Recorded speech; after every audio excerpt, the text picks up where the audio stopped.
Welcome into this week's edition of the Creighton Basketball Newsletter. I'm Jon Nyatawa with the World-Herald, here to talk about some Jays hoops.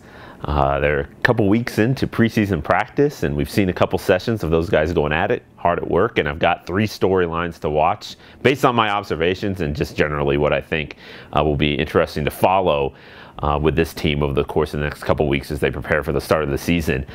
The first thing that I'm monitoring, and it's kind of a standard topic anytime during the preseason, is health.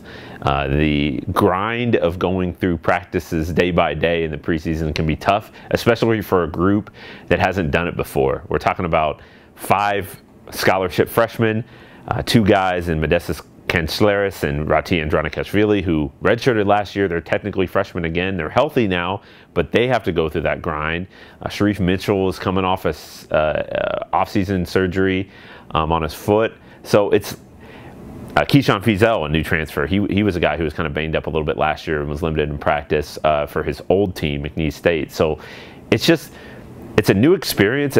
Creighton's coaches are going to do their best to monitor this, and obviously, they have strength and conditioning staff, and it's a main focus and a priority for them to keep guys fresh and healthy. But they're also trying to get work and prepare them for the grind of the season. And when you've never been through it before, it can be tough, and you don't quite know, is my body hurt? Am I injured? Do I need to sit out? Can I push through this? So I think that's going to be just something to monitor as the weeks follow with this team. Can guys stay healthy? Some of it's just luck. Some of it's just dumb luck. Fluke injuries happen, or you're just fortunate and everyone stays healthy.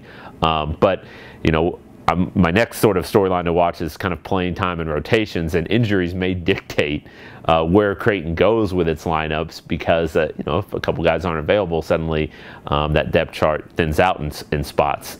So just something to watch. Like, you always, you knock on wood. You don't want to see any guys get hurt, but it's kind of part of the sport, right? It's part of basketball.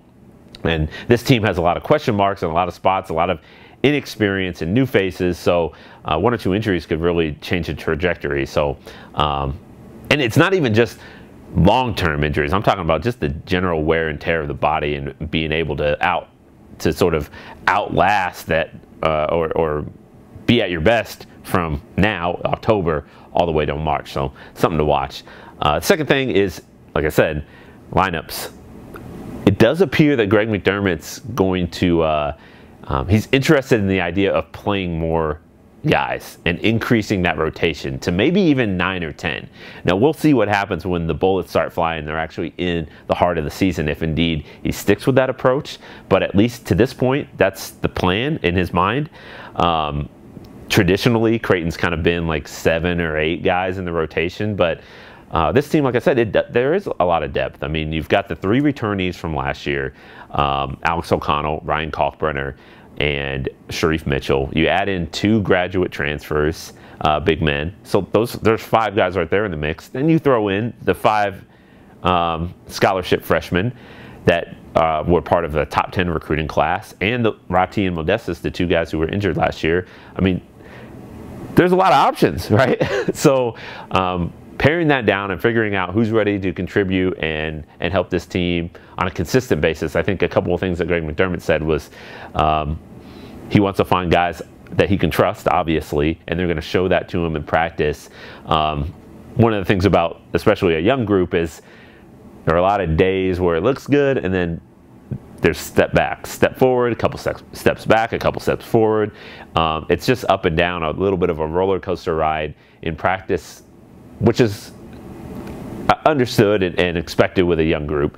But in his mind, I think Greg McDermott said that it's going to come down to the guys that have more good days than bad days, and just maybe show glimpses of that consistency more than their counterparts who ultimately lands in that rotation. But still sorting itself out. Like, they're not to a point where they're going to assign starters or figure out their substitution patterns, but certainly something to watch to see if indeed the Jays are a little bit deeper and they can use that depth, because obviously if they want to push pace and run and fly around defensively, having a couple more bodies, especially given the fact that some of them have never been through this grind of a full season before, could be beneficial.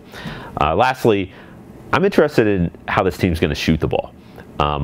they have a lot of talented shooters. That's what Creighton does, right? They bring in, I mean, it's like when Creighton's evaluating recruits, can the guy shoot? Okay, we're in. If not, we're out, you know? So the Jays know they're good at identifying guys who have that within their arsenal, their ability to knock down long-range shots. And obviously Creighton's been one of the best three-point shooting teams in the Big East, and it's a big part of what Creighton does offensively, big part of the identity.